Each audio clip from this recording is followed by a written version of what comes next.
Halo sahabat Fanatik, ketemu lagi dengan gua Alvin, seseorang yang punya komitmen untuk sepak bola Indonesia. Nah, kali ini gue masih ngebahas pertandingan di Piala Presiden, yaitu antara PSIS Semarang melawan PSS Sleman. Nah, seperti apa peluang dari dua klub ini ketika mereka bertemu? Yuk kita bahas di Fanatik Channel.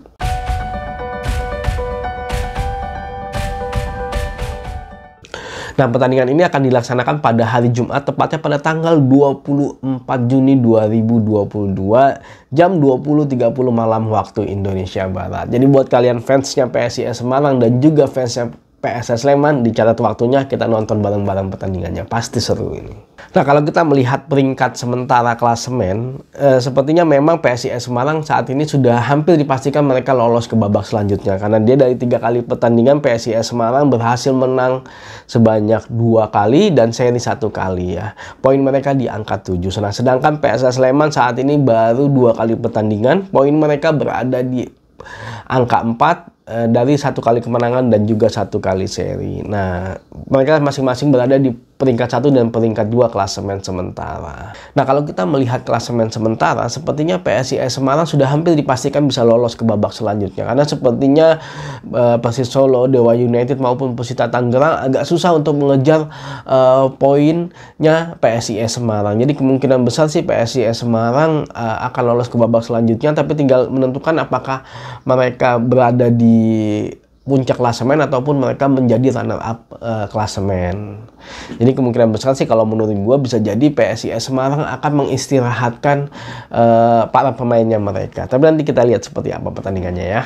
Nah, kalau kita melihat head to head dari dua klub ini, sepertinya memang PSIS Semarang lebih unggul dibandingkan dengan PSS Sleman ya, karena mereka berhasil menang 3 kali dari PSS Sleman, sedangkan PSIS Semarang hanya berhasil menang 1 kali melawan PSIS Semarang. Nah, kalau kita melihat performa di 5 pertandingan terakhirnya PSIS Semarang, memang luar biasa performanya. Mereka berhasil menang 3 kali, seri 1 kali, dan kalah 1 kali. Di pertandingan terakhir mereka berhasil menang melawan Persis Solo dengan skor 2-1.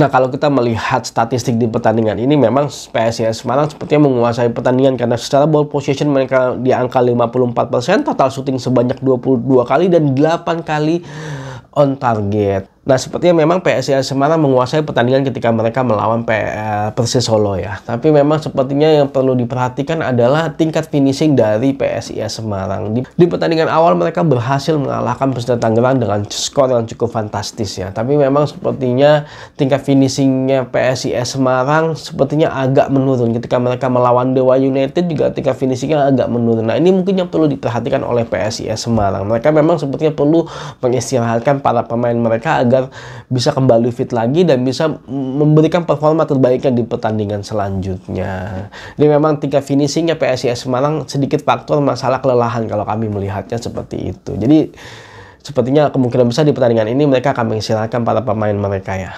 Nah, kalau kita melihat performa di 5 pertandingan terakhirnya PSS Sleman, performanya juga sangat luar biasa sekali. Mereka berhasil menang 3 kali, mereka draw 1 kali, dan mereka kalah 1 kali. Nah, di pertandingan terakhir mereka berhasil menang melawan Persita Tangerang dengan skor 2-0. Nah, kalau kita melihat statistik dari pertandingan ini, secara ball possession ternyata angka mereka memang di angka yang sama, yaitu di angka 50%. Total shootingnya pun juga sama, itu sebanyak 14 kali, tapi PSS Sleman berhasil unggul dibandingkan dengan Persita Tangerang berdasarkan shoot on target, yaitu sebanyak 8 kali. Nah, seperti memang di pertandingan ini walaupun mereka imbang, sepertinya PSS Sleman berhasil memanfaatkan peluang-peluang yang ada. Nah, memang di pertandingan ini sepertinya memang Persita Tangerang ketika mereka ketinggalan 1-0 dari PSS Sleman, mereka mencoba mengejar ketinggalan dengan melakukan beberapa kali serangan, tapi akhirnya PSS Sleman berhasil melakukan kill the game dengan menciptakan gol kedua melalui serangan balik yang sangat luar biasa kalau menurut gua, dan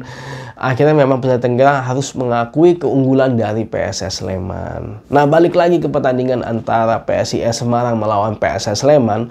Kalau menurut gue ini adalah saat yang tepat untuk PSS Sleman mencuri poin dari PSIS Semarang. Walaupun memang kita akui bahwa lini serangnya PSIS Semarang sangat luar biasa, tapi menurut gue di pertandingan kali ini bisa jadi PSIS Semarang akan mengistirahatkan beberapa pemainnya mereka. Karena memang tingkat finishing mereka sudah mulai berkurang kalau menurut gue. Jadi bisa jadi PSS Sleman kalau menurut gue akan bermain imbang dengan PSIS Semarang. Bahkan mungkin bisa jadi PSS Sleman berhasil mencuri poin kemenangan dari PSIS Semarang. Karena saat ini memang PSS Sleman mempunyai keunggulan, yaitu mereka mempunyai waktu istirahat yang cukup dibandingkan dengan PSIS Semarang. Jadi kemarin mereka di pertandingan kemarin PSS Sleman sudah beristirahat, sedangkan PSIS Semarang harus bertanding melawan Persis Solo, dan itu intensitasnya juga cukup tinggi ya di pertandingan itu. Jadi sepertinya kemungkinan kalau menurut gua di pertandingan ini harusnya PSS Sleman berhasil meraih poin di pertandingan kali ini, karena memang hasilnya juga seperti tidak pengaruh terhadap PSIS Semarang yang sudah hampir dipastikan lolos ke babak selanjutnya.